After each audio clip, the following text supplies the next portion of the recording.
And so I speak. So you would seek to define intimacies and openings. My words are like bearers of beginnings, healing wounds that mark endings.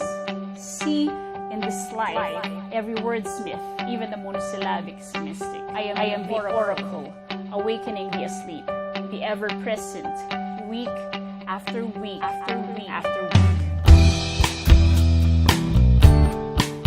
Welcome to Forward and Byword. My name is Cookie, and today we are joined by my very special guests, Roch, Monique, and of course, Anne from home. Okay, I have a challenge for all of you.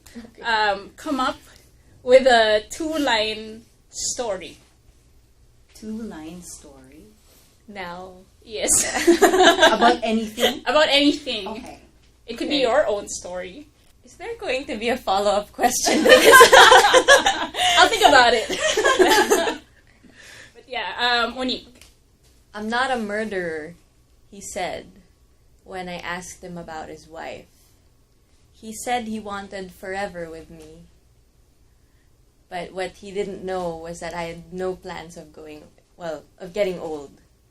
Wow. That's it. Okay. Yes, I'm done. What about you, Anne? Me? Okay. You can never ever have me, but baby, I'm all yours. Okay.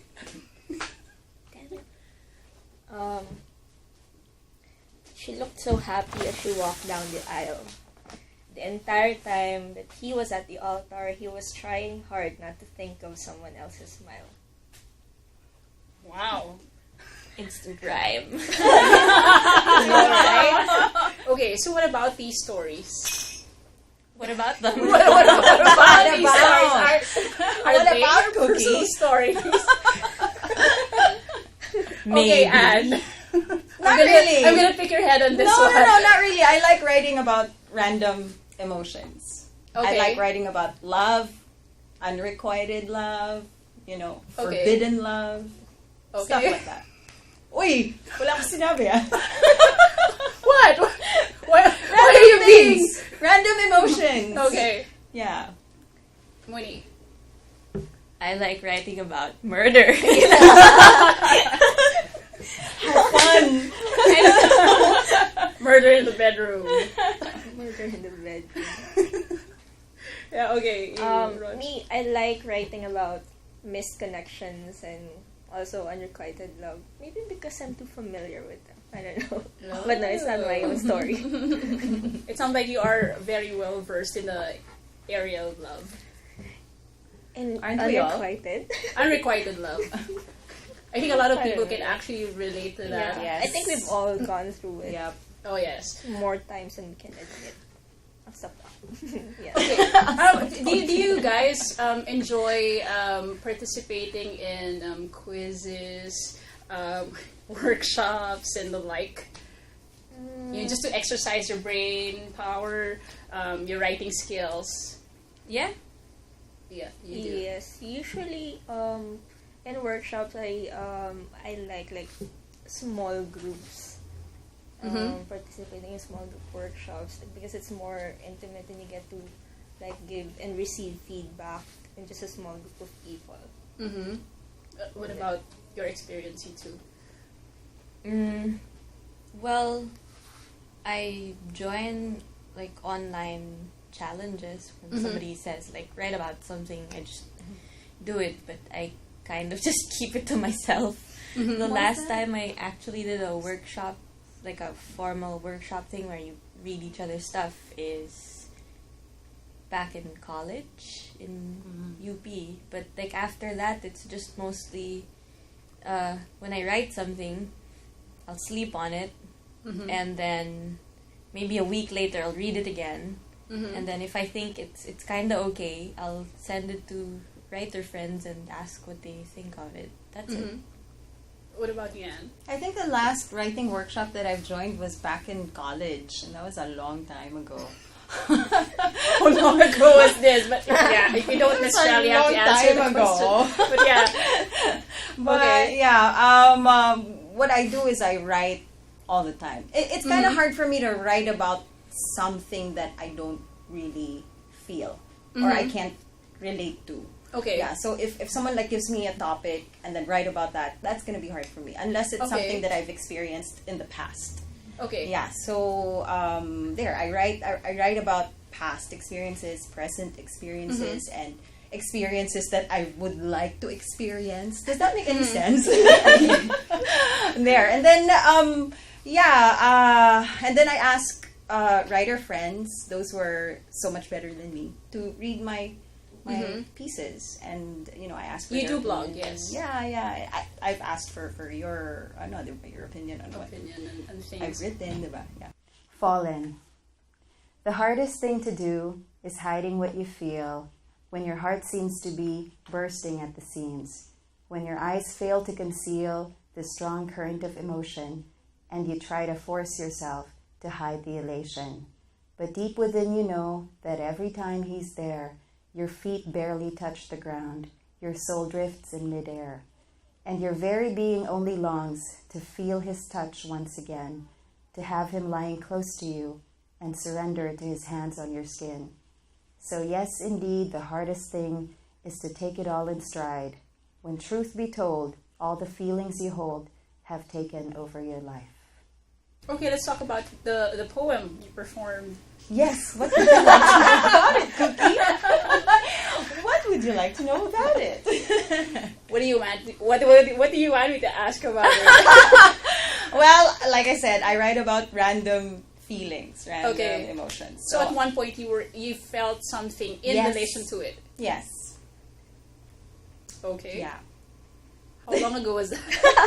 May history! Wala nang ganon! But if you check out my Instagram account where I post all the poems that I write. What's your account? Of Words and Emotions on Instagram. So that's where I post the stuff that I write. And they're mostly about, feelings, love, sadness, ganyan. So there. The kind of jobs we all share the same passion here for writing.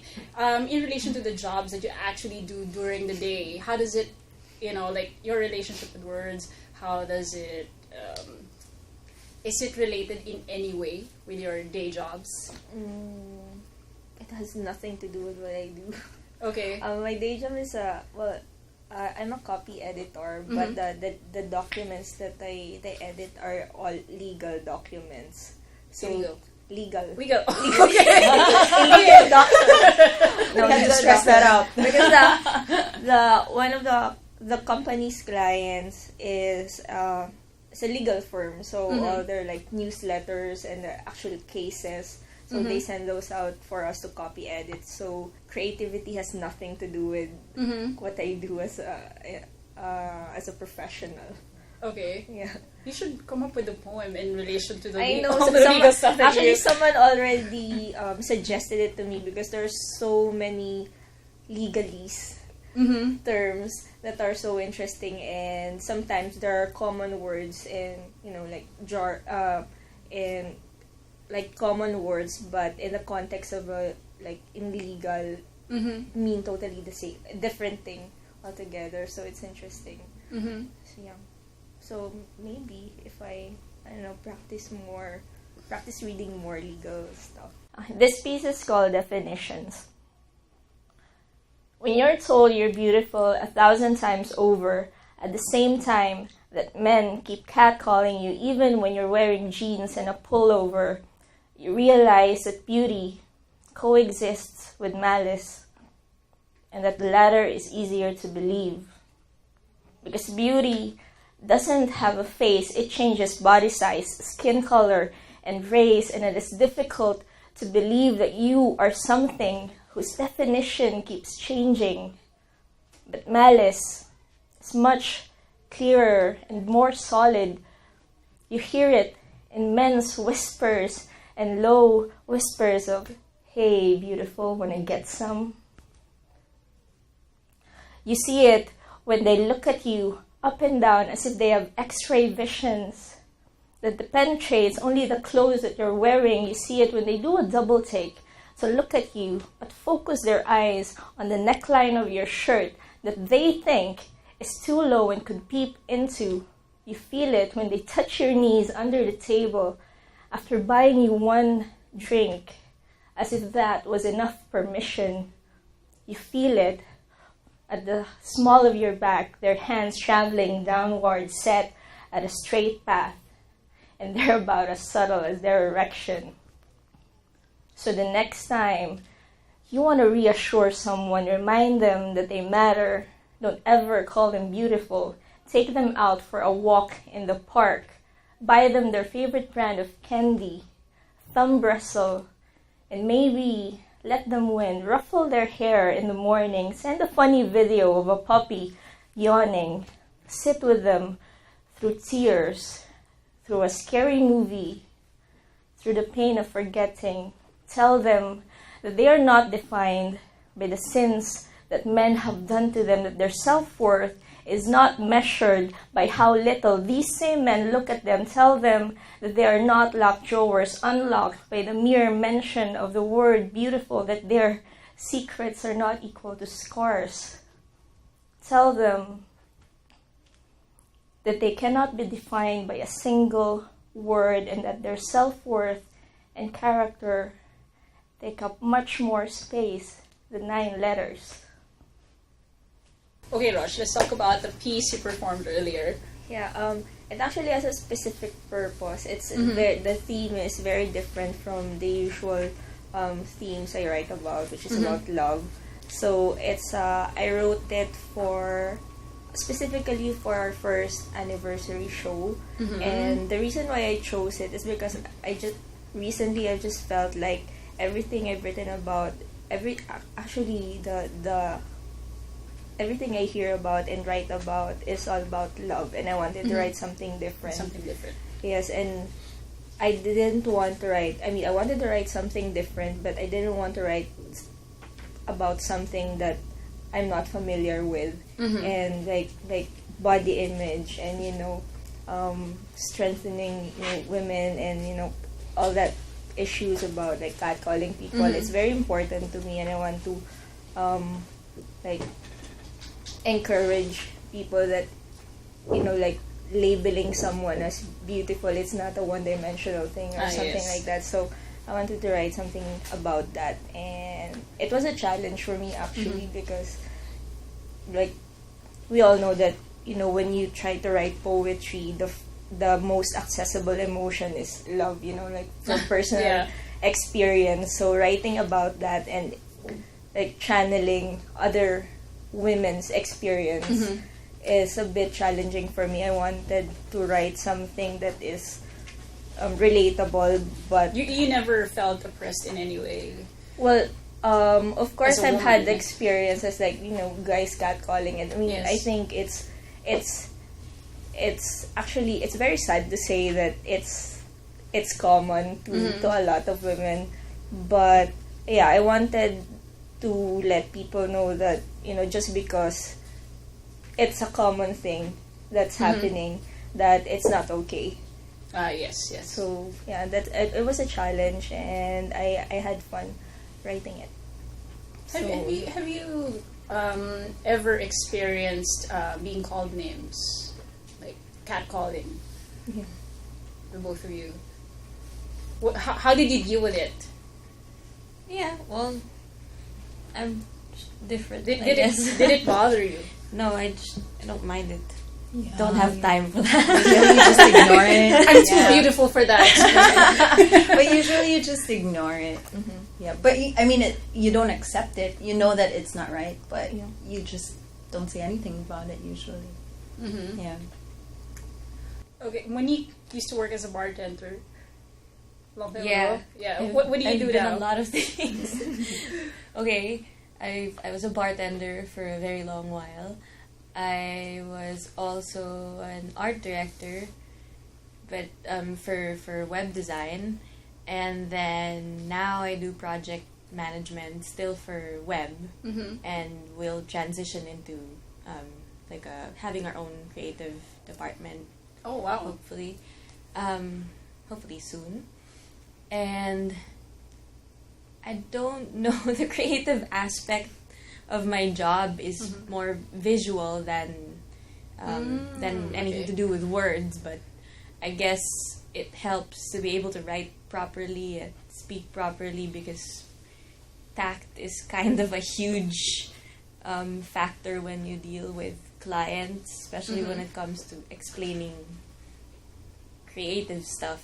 And well, the reason they hire you is because they're not creative at all. Yes, of course. Anne uses words on a regular basis. She talks and talks. My day job requires a lot of talking, a lot of Yeah. words, a lot of writing in my head, because Yeah. as soon as you turn on the microphone, you know, it has to come out naturally and talk about anything under the sun. Plus, I love writing about emotion. So, medyo bagay din my other job, because I'm also a dubber. So, you know those Mexican telenovelas, we dub them to English. So, meron yung acting involved, right? Okay. So, that's why may mga hugot. No. Wala namang hugot. But, kinlirin, no? No, but, so I feel a lot of emotions, ganyan. So, there. Which great famous author have actually inspired you? That's actually an easy one for me. J.D. Salinger. Oh, wow. The first, actually I have a tattoo of cover of Catcher in the Rye. That's how much I love Oh, him. Monique has a tattoo too. I first You don't read have to his show it. I first read this book when I was in high school, and the way he what I loved most about him is that how he wrote certain truths without without drama. Like he stated truths. Sometimes even the most painful truths, he said it in like plain language, and it just struck very hard. So he inspired me to write that way. So yeah. Do you make use of this language in When your I used to poems? write in poetry, I try to simplify channel the language. You know, Okay. I mean, for me, poetry doesn't have to like always include like very difficult words to understand. It yes. just have to really connect to people that you're writing for. So in that way, I try to channel his style. Oh, have you studied performance? No, No. no, not at all. I plunged into the stage the first night I got to Sevs, and that was it. Okay. What about you two? Your influences. I have a tattoo that's based on an author. No, but I do. It's the key to hell from Sandman. Whoa. But Your favorite. but then that's a little cliche too. I guess he would be the closest in terms of style. Your style writing. To be honest, I met you at the time of my life when I was beginning to write a lot. So, because writing on paper is different from writing for spoken word. Yes. So when I became part of Romancing Venus, that was when I started to write with internal rhyme. You, Anne. There's this writer, poet, her name is Lang Lav. I hope I got her name right. And I like the way she writes her poems. They're very simple, uncomplicated, straightforward, and you can just really feel the emotion every time you read her pieces, her works. And I love her. And she was actually the one who inspired me to write again, because I stopped writing for a very long time. Maybe because I didn't have time to write, or I thought it was emo before. I was like, so now na natin to go in. But when I read her book, Lullabies, and then I read her poems about love, about broken hearts and everything. She inspired you to go yeah, back to yeah. writing. So it was like a well of emotions, you know, na parang. It's okay. It's okay to I could, feel something. yeah, and I could relate to her work. So she inspired me to write again, and I actually tweeted her about it that, you know what, you inspired me to write again. And then I actually She was here a few months yes, ago. she was. I wasn't able to catch her nga eh. Yeah, there. But yeah, I love her. And then I actually thanked her through Twitter and Instagram also, and I told her that, you know what, you inspired me to write again. And that means a lot to me. Oh yeah. Have you ever tried incorporating music into your poems? Because Anne can also sing. Have you tried doing that? Walang sample, Hindi ko Of course, I'm not going to make you do that. But yeah, actually, that has crossed my mind. And maybe I will practice and perform soon in the near future. In the near future. Somebody I want to credit also who inspired me to write again is actually Ramon Sunico. Oh, So yeah, I met him once. Ravy. So his poetry is what kind of jump started me to write again. This piece is called Deathbed. A man weighs a woman down with his own weight. He crushes her, hushes her, gags her with his mouth. His hands manacle her wrists. Her body strains violently against his.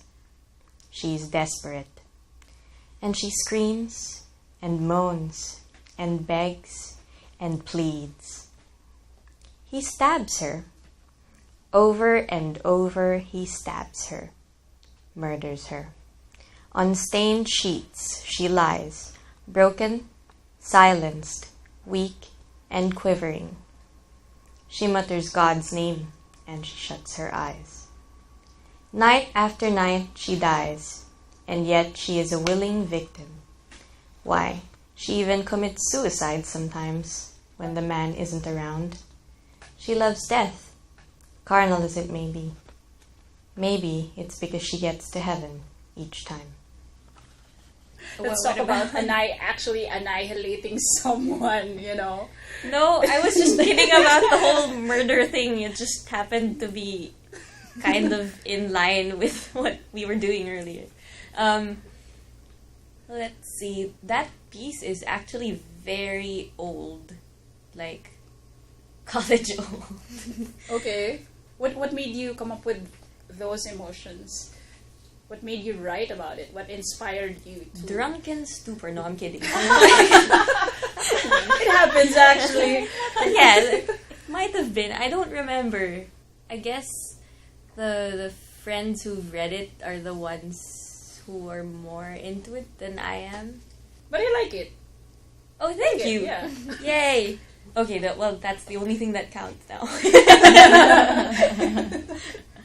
Did it bother you that you wrote something as heavy as that one? Not really. I just feel like maybe with like my personality before, it was a little cliche.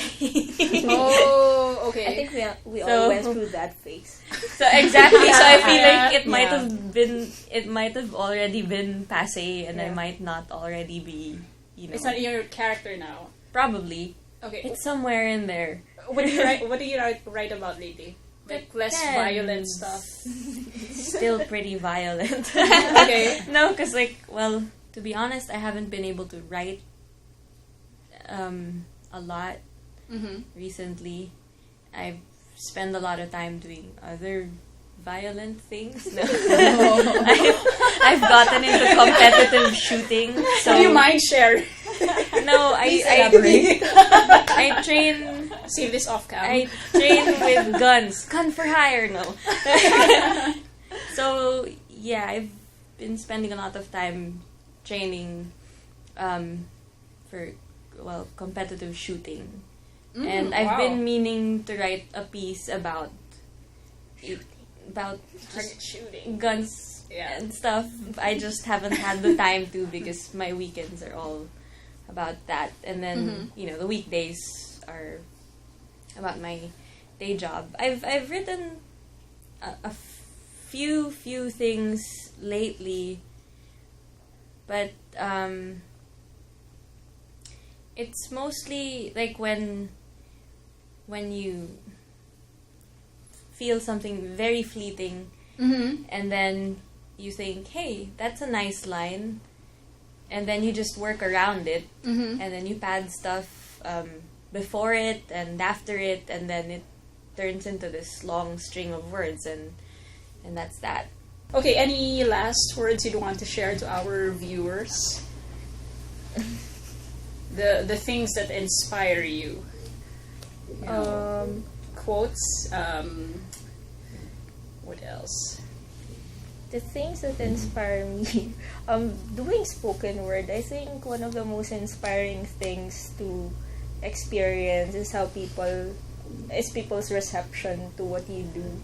And does it validate you as a writer if people actually respond to your poetry? Yes, it does actually, because like spoken word is very different from page poetry. Oh yes. You know, so you get that instant reaction. You immediately know if you connect with them. So I love how spoken word has gotten into this big thing now. Like it's too mainstream, and I love it. Like poetry is so mainstream. I never thought that it would be this big. So that's what's inspiring for me. You're actually, you guys are gaining ground nowadays. She's part of Words Anonymous. Yeah, I mean it apparently so. And it's great. Okay, so any last words you'd want to share to our viewers? If you want to write, then just go ahead and do it. And if you want to like perform, don't wait for you to be ready. Like the only way for you to know if you're ready or not is when you actually do it right there on the stage. Like don't do any preparation, don't practice. Yeah, just do it on the stage. It's very liberating. That's it. Yeah, go expose yourselves. Yeah. Expose yourself emotionally, not physically. Okay, Monique. Me, I think one way to kind of get into writing, even if you're not inspired or you really don't have anything, is to just take a word. Something I used to do before is just, with a dictionary, and then just any word, then write about it. It doesn't have to be great or pretty or anything, just write about it.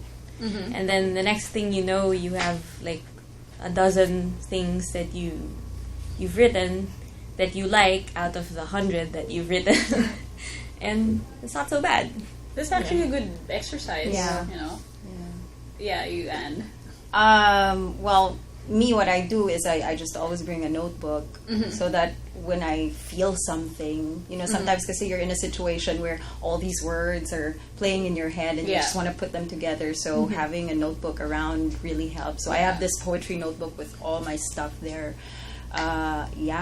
Because there's, and also, there's no right or wrong in poetry. Because that's your experience, your feelings, your emotions. So it doesn't really have to rhyme as long as you put the words together. They make sense. And Thank you, girls, for joining Forward and Byword. Hope to see you again next week.